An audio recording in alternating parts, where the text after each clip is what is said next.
Let's talk about Garmin guided visuals. For almost a decade, Garmin has provided visual approaches. So that's based on our FMS, the ability to load an approach to most any airport in our database that has a published runway in it. And this provides us really simple 3-degree glide path from the runway endpoint up to a 3 nautical mile waypoint. While that covers a lot of airports, what it is challenged with is airport environments that have unique challenges in terrain, obstacles, and or airspace that surround them.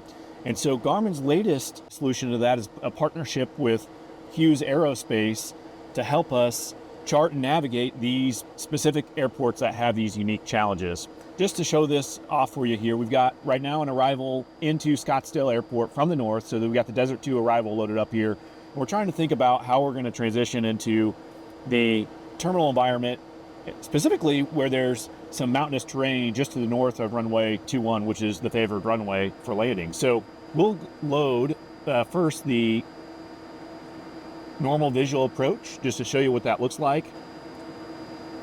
So again, runway 21's the endpoint. It publishes 3 nautical miles. We can zoom in here and just get a little bit of a pictorial. You see the terrain starting to rise right on that 3 nautical mile waypoint.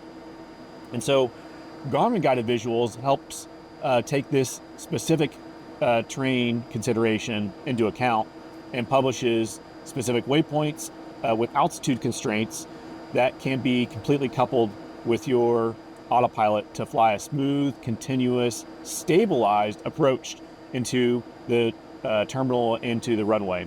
And so let's take a look at the same approach here, which is noted as the Gulf or G approach, runway 21.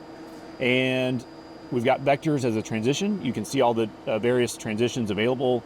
YOLO is one of them, and that just happens to be one of the final fixes on the Desert 2 arrival. So we'll choose the YOLO to transition into this Garmin guided visual a little more seamlessly. So you can see YOLO, and then we've got some waypoints that we created just as a part of this design.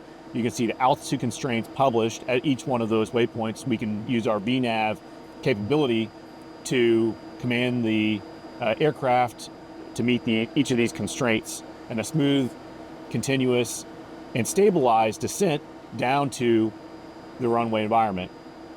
So in addition to having everything programmed in right into the FMS, just like you would a normal approach into the airport environment, we'll transition over here to the flight display to show you what this chart looks like. So you've got published flight chart, Garmin flight chart for this, and you can see the YOLO transition, the altitude constraints available at each of those waypoints, and the transition into the runway environment here.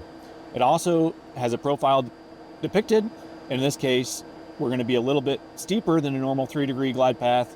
We'll be at a 4-degree glide path into from the final fix here at SDL01 down to the runway endpoint, runway 21.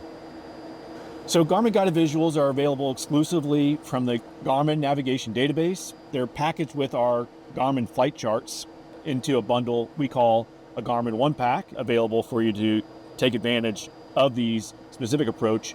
We've got 31 approaches published today at 25 different airport locations to help with these, and we are continuously working with Hughes to identify additional airports that have these challenges in place and provide additional guidance. So we're growing this database as well.